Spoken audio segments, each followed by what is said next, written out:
Nothing feels real. Not in a dramatic way. Not in a catastrophic way. Just slightly unreal. The same things are happening, but they don't land the same way. This is where most people think something is wrong. It isn't. This is not the Sophia stage. This is what happens before it. Before clarity. Before reorganization. Before the shift. There's a phase no one names. And if you misunderstand it, you might walk away from the very thing that was about to change you. The first thing that shifts is subtle. You don't lose your life. You lose the way it feels. Places you've known for years feel slightly flatter. Conversations sound the same, but land differently. Music plays, but doesn't quite reach you. It's not that you stopped caring. It's that the emotional texture changed. This is difficult to explain because nothing external justifies it. You're not in crisis. You're not grieving. You're not necessarily unhappy. And yet, something that used to feel vivid now feels muted. Most people respond to this by trying to recreate intensity. They change routines. They seek new stimulation. They look for stronger experiences. They assume the problem is boredom. But this isn't boredom. Boredom wants distraction. This phase doesn't. Distraction doesn't restore the texture. It only makes the flatness more obvious. This is where confusion deepens. Because if nothing dramatic happened, why does everything feel slightly unreal? Carl Jung described psychic energy, libido, not only as desire, but as the force that gives symbols their emotional charge. When that charge withdraws, the symbol remains, but the vitality around it fades. Your job is still your job. Your relationships are still your relationships. Your goals are still visible, but they no longer glow the same way. And this is not a loss of meaning. It is the beginning of disengagement from a structure that no longer represents you. The world hasn't become empty. Your investment in a certain version of it has. And this is the part most people resist. Because when familiar things lose their texture, it feels like something is slipping away. But what's actually slipping is identification. You're no longer fully animated by the same internal narrative. And before a new one forms, there is this strange, quiet flattening. Nothing feels dramatic, but nothing feels fully real either. And this is only the first sign. After the texture shifts, something deeper follows. It's not the world this time. It's you. You begin to notice a quiet misalignment with the person you've been performing. Not dramatically, subtly. You say something you've said 100 times before, and it sounds rehearsed. You react in a familiar way, and it feels slightly automatic. You tell a story about yourself, and halfway through, it no longer feels entirely true. Nothing is false, but it's no longer alive. This is unsettling in a different way, because when the world felt muted, you could blame circumstances. When your own identity feels outdated, there's nowhere external to point. You start to sense that some of your traits were adaptive.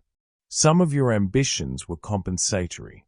Some of your passions were fueled by something you no longer carry. And this realization doesn't arrive as insight. It arrives as distance. You feel slightly outside your own habits. You notice yourself choosing silence where you once would have elaborated. You notice yourself not defending where you once would have clarified. You notice pauses, and the pause is new. Earlier in life, identity was reinforced through repetition. You reacted the same way, told the same stories, held the same positions, and over time that consistency felt like stability. Now repetition feels hollow. You're not rejecting who you were, but you're no longer fully identified with it. This is where many people panic. They think they are losing themselves. But what's actually happening is differentiation. Jung described individuation as a process of separating from collective patterns. And often, before that separation becomes clear, there is a period of estrangement. You feel slightly unfamiliar to yourself. Not broken, not fragmented, just less convinced by your own narrative. And that is uncomfortable, because identity once provided orientation. Now orientation feels suspended. You don't yet know who you are becoming. You only know who you are no longer fully aligned with. And that in-between space can feel strangely unreal. The person you were still exists, but they don't organize you the same way. And when identity loosens its grip, relationships begin to feel it next.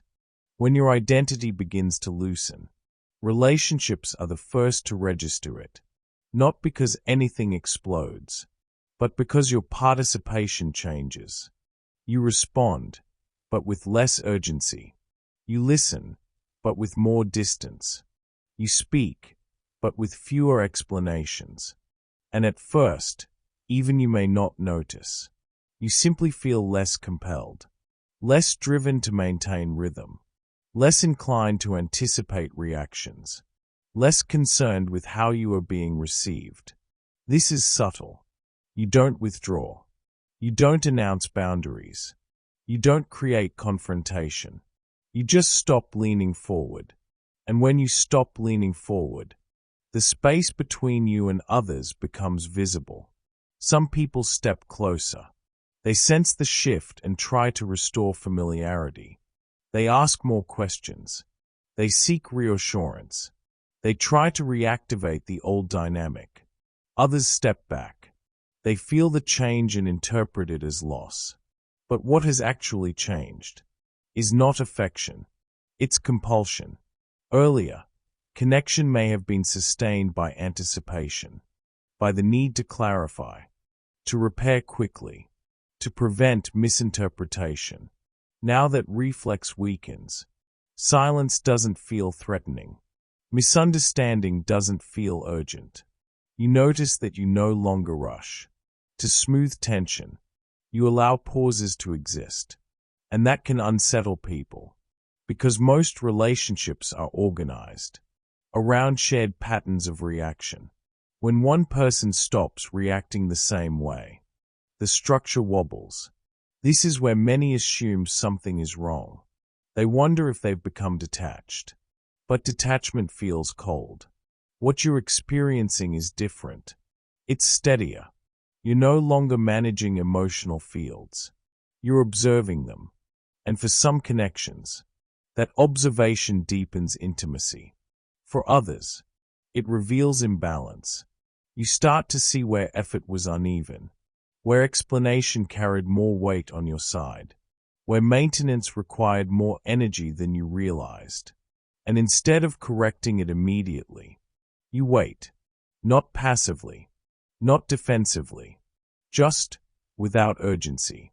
That waiting changes everything, because relationships that depended on your forward movement either recalibrate or fade. And this is not dramatic.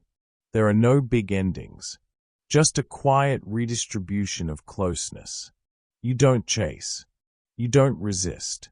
You simply stop holding everything together. And when you stop holding everything together, something else becomes unstable. The way you relate to the future. There's another shift that happens quietly. It doesn't look like conflict. It feels like transparency. You begin to notice that when you stop leaning forward, people don't always lean toward you. Conversations continue, but you are less central in them. Not excluded, just less animated. Earlier, your reactions carried weight. Your enthusiasm amplified situations. Your explanations clarified tension. Your emotional energy shaped the atmosphere. Now that energy is steadier, and steadiness is less dramatic, you start to feel less necessary in certain dynamics, less irreplaceable, and that can be unsettling, because part of your identity may have been built around being perceptive, responsive, emotionally available. When you stop filling every silence, some silences remain. When you stop managing tone, tone organizes itself, or it doesn't, and you see something clearly for the first time. Some connections were sustained by your constant participation. Without that participation, they thin, not in a hostile way, in a revealing way. You may notice yourself sitting in a room and observing more than engaging, listening more than steering, present, but not performing. And occasionally, you'll sense something strange. If you withdrew completely, some people wouldn't know how to follow. That realization is not bitterness. It's clarity. You're beginning to see the mechanics of how connection was maintained. And for a moment, it feels like invisibility. Not because you disappeared, because you stopped amplifying yourself. This is where many people instinctively return to old patterns. They re-engage intensely. They reassert identity. They reclaim emotional presence. Because invisibility feels unsafe. But if you don't rush to reappear, if you allow the quiet redistribution of energy, you discover something more stable. You don't need to be central to remain real. And that realization changes how you approach the future next. This is where the shift becomes uncomfortable. Because when relationships reorganize, you can still call it social change. But when ambition changes, you can't ignore it. Goals that once felt urgent start to feel optional. Not wrong, just less convincing. You look at plans you once cared about, and something inside you doesn't respond. The vision is still there.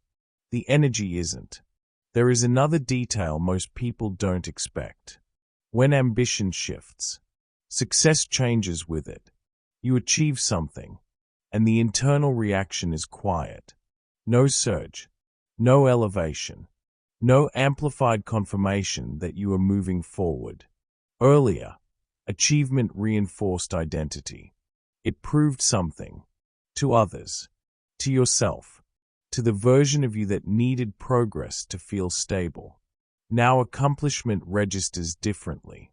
You see the result. You acknowledge it. But it doesn't reorganize your inner state. Recognition feels neutral. Compliments don't alter your center. Comparison loses intensity. You may even notice something surprising. The fear of falling behind weakens.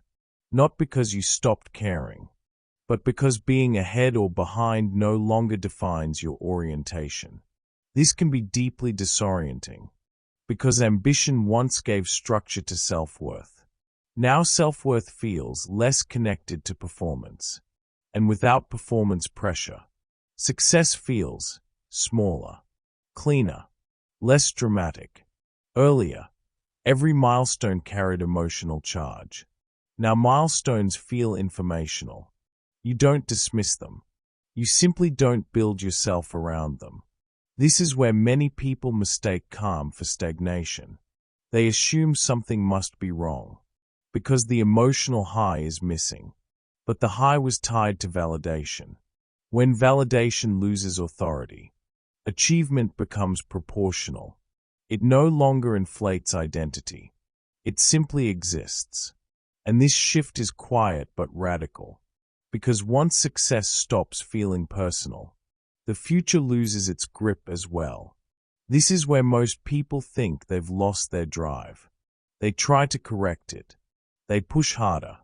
They redesign the plan. They add discipline. Nothing sticks. And that's unsettling, because ambition used to provide structure. It gave direction to your mornings. It organized your effort. It justified your stress. Now stress feels unnecessary, but direction feels unclear. Earlier, you may have been propelled by comparison, by anticipation, by the need to prove something, to others or to yourself.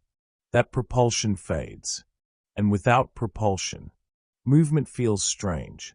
You don't feel lazy. You feel unmotivated by the same incentives. This is not collapse. It's disinvestment.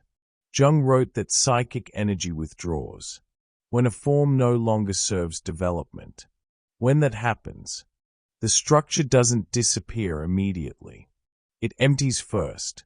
You can still pursue the goal, but it no longer feels like survival. And this is the part that creates anxiety. Because if the old ambition doesn't organize you, what will? There is a space here, a vacuum, and most people rush to fill it. New projects, new identities, new urgency. But urgency doesn't return on command, because what's dissolving is not the goal itself. It's the identity that needed it. And when that identity loosens, the future loses its grip next. This is where things feel disorienting, because when ambition weakens, time changes next. Earlier, time pushed you. Deadlines created tension. The future created pressure. There was always something ahead that demanded movement. Now that pressure softens, and without pressure, time feels heavier, not slower, heavier. Days pass without urgency. Weeks move without clear momentum. You look at the calendar, and it doesn't activate you the same way. This is where you think you're falling behind, because when time stops pulling you forward, you assume you've stalled. But what actually happened is subtler. The future no longer feels like a promise or a threat. It feels neutral, and neutrality is uncomfortable. When you're used to propulsion, earlier, the future organized your identity. You were becoming something, working towards something, proving something. Now becoming feels quieter, less dramatic. You still plan, you still act, but the emotional charge attached to later has weakened. This can feel like emptiness, because without anticipation, the present feels exposed. There's no tension carrying you forward, just this moment. And this moment doesn't feel amplified. It feels plain. This is not regression. It's suspension. Jung described psychological transition as a period in which old structures dissolve before new ones consolidate. During that interval, time feels undefined. You're not who you were. You're not yet who you're becoming. So the future cannot organize you, and the past no longer commands you. This is the quietest part of the transition. Nothing announces it. But internally, something has stopped chasing. And when the chase stops, you are left alone with the feeling itself. This is where most people intervene. They try to restart momentum. They manufacture urgency. They look for intensity to reignite direction. But if you stay here, if you don't rush to repair the stillness, something subtle shifts again. Not in your plans, in your relationship to yourself. Earlier, time pushed you. Now it doesn't. And when nothing is pushing, you're left with the feeling itself. No deadlines to hide behind. No urgency to override it. Just the stillness. And that's where the real shift begins. At first, you try to correct it. You tell yourself it's a phase. You adjust your habits. You look for new stimulation. You assume the problem is inactivity. So you add movement. But movement doesn't restore what faded. It only exposes that something deeper has changed. Eventually, something inside you grows tired of managing it. Not tired in a dramatic way. Tired of intervening. You notice you're no longer negotiating with the feeling. You're not asking, how do I get back to who I was?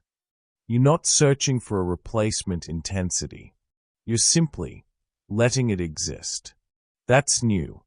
Earlier in life, any dip in vitality triggered response. You repaired quickly. You recalibrated identity. You reignited direction. Now the impulse to repair weakens, and nothing collapses. That's the unsettling part. You stop trying to revive the old charge, and your world does not fall apart. Your relationships remain. Your responsibilities remain. You remain.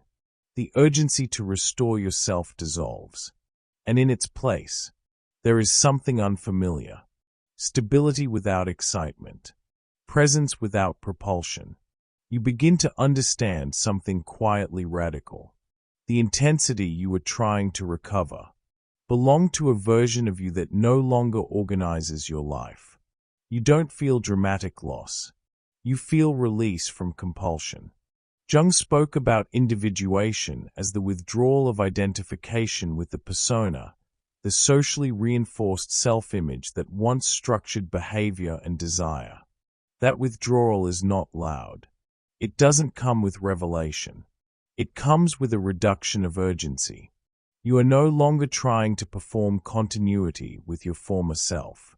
And when you stop performing it, you notice something subtle. The emptiness changes character. It is no longer threatening. It becomes open. Not full. Not defined. Open. The search that once animated you begins to exhaust itself. Not because you achieved what you wanted, because wanting no longer dictates movement. This is not apathy. Apathy closes. This feels wide. You're still aware, still perceptive, still responsive, but you're no longer scrambling to restore intensity. And without scrambling, something reorganizes in the background. You don't force clarity. You don't manufacture meaning. You allow the undefined space to remain undefined. That tolerance is new. Earlier, ambiguity felt dangerous. Now it feels transitional. You don't yet have a new structure, but you no longer insist on the old one. That is the threshold. Right before the reorganization becomes visible, there is usually one final temptation: to restart the noise, to revive urgency, to reconstruct the old ambition, to return to familiar intensity, just to feel something sharp again. Because flatness can feel like disappearance, and the mind prefers drama over suspension. So it looks for friction. Old relationships, old goals, old emotional triggers, anything that can restore movement. This is where many people misinterpret the transition. They assume stillness means regression. They assume neutrality means failure. They assume the absence of urgency means loss of potential. So they go back. Not consciously, reflexively. They rebuild the structure that was already dissolving. And for a while, it works.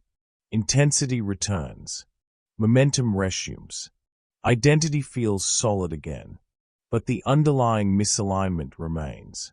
Because what was dissolving was not laziness. It was identification. If you interrupt this phase, you restart the search. If you remain, the search exhausts itself. And only when it exhausts itself does something quieter take its place. Not enlightenment. Not certainty. Just the absence of struggle against what is dissolving. And once struggle fades, the shift becomes inevitable. When nothing feels real, it's easy to assume you've lost something. Lost passion. Lost direction. Lost depth. But look closely. You didn't lose your capacity. You lost the animation of an identity that no longer fits. The world feels distant because you're no longer overlaid onto it. The same way, the roles you carried, the urgency you felt, the ambitions that structured your mornings, they were not false. They were formative, but they are no longer central. And when something formative loses authority, there is a period of quiet destabilization. Not chaos, not collapse. Destabilization. You are not who you were, but you are not yet reorganized. So experience feels suspended. That suspension is often mistaken for emptiness. But emptiness implies absence. This is not absence. It is detachment from a previous organizing principle. The old narrative no longer dictates perception. The old urgency no longer dictates movement. The old projections no longer dictate connection. So life feels flatter, because it is no longer amplified by compensation. Earlier, intensity gave life a kind of sharpness. Now sharpness fades, and in its place, something subtler prepares to emerge. Before the Sophia stage, there is this phase, the quiet erosion of compulsion, the weakening of identification, the exhaustion of the search. Most people do not recognize it. They interrupt it. They chase new intensity, reconstruct old ambition, reattach to familiar patterns. They mistake transition for failure.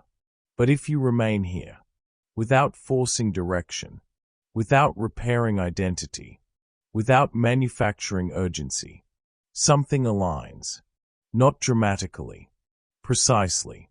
The Sophia stage does not begin with revelation. It begins when the search no longer organizes your life, when nothing feels urgent, nothing feels amplified, nothing feels like it must define you. That is when the reorganization becomes visible, and what follows does not feel like elevation. It feels exact, but that comes after.